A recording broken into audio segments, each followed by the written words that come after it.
అప్పుల బాధలు వెంటాడుతున్నాయా? అయితే 6 JVR వారి జాతిరత్నాలు ధరించండి. హలో అండి, అందరికీ నమస్కారం. నేను మీ కట్ట కార్తీక్. తెలంగాణ పంచాయతీ ఎన్నికలు స్టార్ట్ అయ్యాయి. దాదాపుగా 4000 పంచాయతీలకు ఇవాళ ఎన్నికలు జరుగుతూ ఉన్నాయి. మధ్యాహ్నం 1 గంట వరకు ఎన్నికలు జరుగుతాయి. తర్వాత కౌంటింగ్ ఉంటుంది. ఈరోజే ఫలితాలు ఉంటాయి. కాకపోతే రాత్రి కావచ్చు ఫలితాలు వచ్చేసరికి. సో దాదాపుగా అంటే ఇదేమి పార్టీ గుర్తుల మీద జరుగుతున్న ఎన్నికలు కావు. ఏ పార్టీ గెలిచిందని చెప్పడానికి లేదు. కాకపోతే గెలిచిన వాళ్ళంతా అధికార పార్టీ వైపే ఉంటారు. ఎందుకంటే అధికార పార్టీ వైపు వస్తేనే నిధులు వస్తాయి కాబట్టి, పనులు అవుతాయి కాబట్టి సహజంగా అధికార పార్టీ వైపే ఉంటారు. సో మేజర్గా ఎవరు గెలిచినా కాంగ్రెస్ గెలిచినట్టే లెక్కలోకి వస్తాయి. కానీ అవకాశం కూడా అసలు అధికారంలో ఉన్న వాళ్ళకే ఎక్కువ అవకాశాలు ఉంటాయి.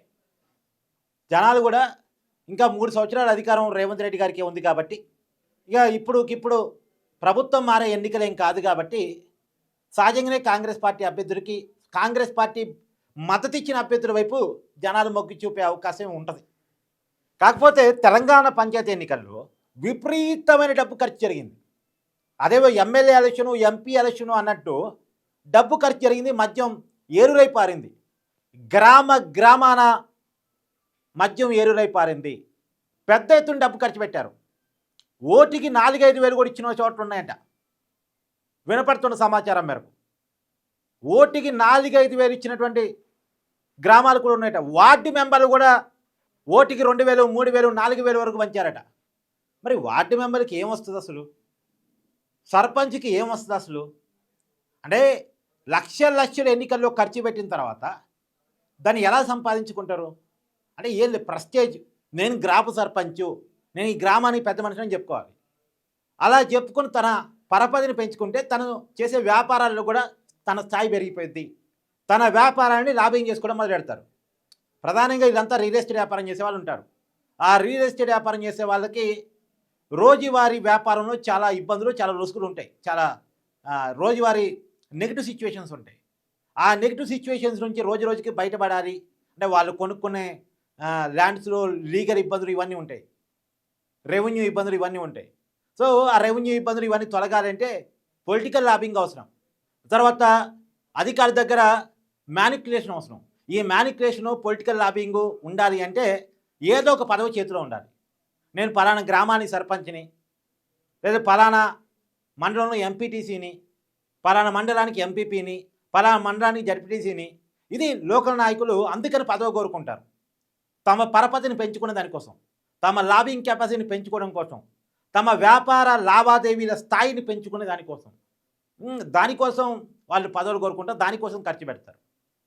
సో తమ కెపాసిటీ పెంచుకోవాలి అనే దానికోసం ఎంత ఖర్చు పెట్టడానికైనా వెనకాడకుండా ఖర్చు పెట్టేస్తుంటారు.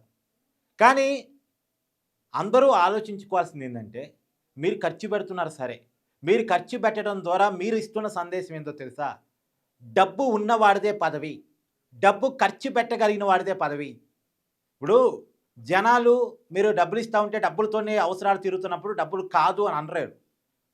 మీరు మద్యం పోస్తున్నప్పుడు మద్యానికి బానిస అయిన వాళ్ళు మద్యానికి కాదు అని అనలేరు. కళ్ళ ముందు మద్యం సీసా కనపడుతుంటే నేను తాగనండి అనేవాళ్ళు తక్కువగా ఉంటారు. అంటే తాగుడి బలహీనులైన వాళ్ళ గురించి చెప్తున్నాను నేను.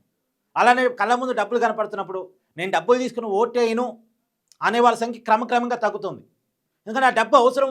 అంటే వాళ్ళు ఇచ్చే 2,000, 3,000తో ఏమొస్తుంది అనేది పక్కన పెట్టేస్తే ఆ 2-3 వేలు ఇవాళ ఖర్చులకు వెళ్తాయి కదా, ఇస్తున్నాడు కదా, ఇస్తున్నప్పుడు తీసుకోవడానికి ఏంది అని ఆలోచించే వాళ్ళ శాతం బాగా పెరిగిపోతుంది. కానీ వాళ్ళకి తెలియట్లేదు, తన ఓటు అమ్ముకోవటం వల్ల తన స్థాయిని తను దిగదార్చుకుంటున్నాడన్న విషయం వాళ్ళకి తెలియట్లేదు. కానీ పంచే వాళ్ళకు కూడా నేను చెప్పదలుచుకున్నా, మీరు పంచుతున్నారు సరే, మీ దగ్గర డబ్బు ఉంది పంచుతున్నారు సరే, కానీ రేపొద్దున మీరు ఏం అలవాటు చేస్తున్నారు తెలుసా? డబ్బు ఉన్నోడిదే రాజ్యాన్ని అనేటువంటి ఒక దాన్ని అలవాటు చేస్తున్నారు. ఇప్పటికే మనం ఏం మాట్లాడుకుంటున్నాం? అసెంబ్లీలు, చట్టసభలు, లోక్సభ కావచ్చు, రాజ్యసభ కావచ్చు, అసెంబ్లీలు కావచ్చు, ఇవన్నీ కూడా డబ్బులు ఉన్న వాళ్ళకి పరిమితం అయిపోయినాయి. కార్పొరేట్ లాబింగ్ ఉన్న వాళ్ళకి వ్యవస్థలను అప్పచెప్పేసాం మనం. అసలు మీకు తెలుసా, ఇండిగో సంక్షోభానికి ఓటుని అమ్ముకునే వాడికి సంబంధం ఉందన్న విషయం మీకు తెలుసా? అంటే ఇండిగో సంక్షోభానికి ఓటును అమ్ముకోవటానికి సంబంధం ఉందని మీకు తెలుసా? ఎలా సంబంధం ఉందంటే, ఇండిగో సంక్షోభం ఎలా జరిగింది? కార్పొరేట్ కంపెనీ ఒళ్ళు బలుపుతో జరిగింది. ఇండిగో అనేటువంటి సంస్థ మేనేజ్మెంటు కావాలని ప్రభుత్వాన్ని బ్లాక్మెయిల్ చేయడం కోసం ఒక సంక్షోభాన్ని క్రియేట్ చేసి పెట్టింది. మరి ప్రభుత్వాన్ని బ్లాక్మెయిల్ చేసేంత శక్తి ఎందుకు వచ్చింది? కార్పొరేట్ గుత్తాధిపత్యం వల్ల వచ్చింది. విమానయాన రంగంలో ఆ సంస్థకి 68% షేర్ ఉండటం వల్ల వచ్చింది. మోనోపోలీ మార్కెట్ వల్ల వచ్చింది. ఆ మోనోపోలీ మార్కెట్ ఇండిగో సంస్థకి ఎందుకు వచ్చింది? ప్రభుత్వ పాలసీల వల్ల వచ్చింది. ప్రభుత్వం వాళ్ళకి ఫేవర్గా ఇన్నాళ్ళు చేస్తూ వచ్చింది కాబట్టి వాళ్ళు తమ ప్రభుత్వంతో వాళ్ళకున్నటువంటి లాబింగ్ కెపాసిటీని ఉపయోగించుకొని మోనోపోలీ మార్కెట్ని ఏర్పాటు చేసుకున్నారు. మోనోపోలీ మార్కెట్ ఏర్పాటు చేసుకున్న తర్వాత ప్రభుత్వాన్ని బెదిరించి ప్రభుత్వాన్ని బ్లాక్మెయిల్ చేసే స్థాయికి వెళ్ళిపోయారు. చాలా వ్యవస్థలో ఇది ఉంది. మరి ఎందుకు ప్రభుత్వాలు ఒక సంస్థకు ఫేవర్ చేస్తున్నాయి? ఎందుకు కొన్ని సంస్థలు మోనోపోలీ మార్కెట్ని ఏర్పాటు చేసుకున్నాయి అంటే వాళ్ళు ఇచ్చే డబ్బులు ఏం చేస్తున్నాయి? ఎన్నికల్లో పంచుతున్నాయి, మళ్ళీ గెలుస్తున్నాయి. కొంత ఏళ్ళు పెట్టుకుంటారు, కొంత జనాన్ని పంచుతారు. మనం గుడ్డిగా ఆ డబ్బులు తీసుకొని ఓటేస్తాం. ఓటేసిన పాలకులు కార్పొరేట్ కంపెనీల కోసం పనిచేస్తారు, మన కోసం పనిచేయరు. కార్పొరేట్ కంపెనీలు వ్యవస్థను ఇలా గుప్పెల్లో పెట్టుకుంటాయి. దేశాన్ని నడిపిస్తుంది కార్పొరేట్ శక్తులే, ప్రభుత్వాలు కాదు. మీరెన్నుకున్నటువంటి ప్రభుత్వాలు, మీరెన్నుకున్న నాయకులు, మీరు ఓటేస్తున్న పార్టీలు రాజ్యాలు ఏలటం లేదు. ఆ పార్టీలు వెనకాల కార్పొరేట్ శక్తులు ఉంటున్నాయి. దానికి కారణం మీరు ఓటు అమ్ముకోవటం. రాజకీయ నాయకులు డబ్బులు ఎక్కడి నుంచి వస్తాయి? వాళ్ళు ఎవరికో ఫేవర్ చేసి పెడతారు. ఆ ఫేవర్ చేసిన వాడు సూట్ కేసులు పంపిస్తాడు.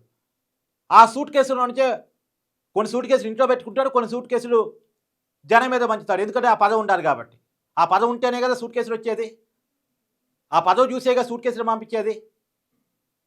కాబట్టి ఆ పదవి ఉండాలి. ఆ పదవి ఉంటేనే తను కార్పొరేట్కి ఫేవర్ చేయగలడు. కార్పొరేట్ వాళ్ళు సూట్ కేసులు పంపిస్తారు. అందుకని కొన్ని తను ఉంచుకుంటాడు, కొన్ని జనానికి పంచి తన పదవిని కాపాడుకోసం కోసం డబ్బులు పంచిపెట్టి గెలుస్తుంటాడు. ఇది సంబంధం. మీరు మీ ఓటును నమ్ముకోవటానికి ఇండిగో సంక్షోభానికి ఉన్నటువంటి సంబంధం ఇది. ఇదే కాదు, ఇండిగో సంక్షోభానికి కాదు, భారత ఆర్థిక వ్యవస్థ సంక్షోభంలో ఉండటానికి, రూపాయి విలువ పడిపోవటానికి, మన దేశం ఇంకా అభివృద్ధి చెందుతున్న దేశంగానే ఉండటానికి అన్నిటికీ కూడా మీరు తీసుకునేటువంటి 1000-2000కి సంబంధం ఉంది. మళ్ళీ 1000-2000 మీ జీవితాన్ని ఉద్ధరిస్తాయా అంటే ఉద్ధరించాం. ఆ ఒక్కరోజు ఖర్చులు పనికి వస్తే, ఆ 2 రోజుల ఖర్చులు పనికి వస్తాయి, లేదు ఆ వారం రోజుల ఖర్చులు పనికి వస్తాయి, అంతే. ఆ వారం రోజుల ఖర్చులకో, ఆ 2 రోజుల ఖర్చులకో, ఆ ఒక్కరోజు ఖర్చుకో మీరు ఆశపడితే ఈ దేశాన్ని దివాలా తీపిస్తున్నారు, ఈ వ్యవస్థలను దివాలా తీపిస్తున్నారు. కార్పొరేట్ వాళ్ళ చేతిలో వ్యవస్థలు పెడుతున్నారు. కానీ ఇంత పెద్దది కేవలం గ్రామ సర్పంచ్ కానీ నేను చెప్పట్లేదు, కానీ మీకు అర్థం కావాలి కూడా చెప్తున్నాను. గ్రామ సర్పంచులు కూడా నేను చెప్పేది ఏంటంటే, రేపొద్దున డబ్బున్నోడే ఎన్నికల్లో పోటీ చేసే కాడికి వస్తే మంచివాడెవడు ఎన్నికల్లో నిలబడలేడు, నిజాయితీ పరుడెవడు ఎన్నికల్లో నిలబడలేడు, మంచి చేద్దామని ఆలోచన ఉన్నవాడెవడు. మళ్ళీ చాలామంది అంటారు అన్ని రాజకీయ పార్టీలు దొంగలే కదండి, మంచోళ్ళు ఎవరున్నారు? అసలు మంచోళ్ళని రాణిస్తేగా ఉండటానికి ఎన్నికల డబ్బులకి అలవాటు చేసిన తర్వాత ఎవడు మంచోడు వస్తాడు? ఏ పార్టీలో మంచోడు వస్తాడు? ఇవాళ ఈ పార్టీ అధికారం ఉంటే ఈ పార్టీలో ఉంటారు, రేపు ఆ పార్టీ అధికారం ఉంటే ఆ పార్టీలో పోతారు. డబ్బు ఎక్కడుంటే అక్కడికి వెళ్తారు, డబ్బు సంపాదించుకుంటారు, దాంట్లో తృణమో పొలమో ప్రజలకి ఇసిరేస్తారు. ఆ ఇసిరేసిన తృణమో పొలమో తీసుకుని ప్రజలు ఓటేస్తారు. కాబట్టి గ్రామ సర్పంచులని నిజాయితీగా ఎన్నుకోండి. డబ్బు పంచే అభ్యర్థులారా, మీరు డబ్బులు పంచడం మానేయండి. మీ వల్లే దేశం నాశనం అవుతుంది. మీకు తెలియట్లేదు, మీరు చేసే పని రేపటి తరానికి ఒక రాంగ్ ఇండికేషన్ ఇస్తున్నారు. ఏలేదో మీ పరపతి కోసం, మీ స్థాయి కోసం, మీ పదవి కోసం మీరు డబ్బులు పంచొచ్చు. రేపొద్దున మీ వల్ల రేపటి జనరేషన్ పాడవుతుంది, మీ పిల్లగాళ్ళ జనరేషన్ పాడవుతుంది. అది అర్థం చేసుకోండి. మీరు చేసే తప్పు వల్ల వచ్చే నష్టాన్ని మీరు అర్థం చేసుకోండి. Thank you.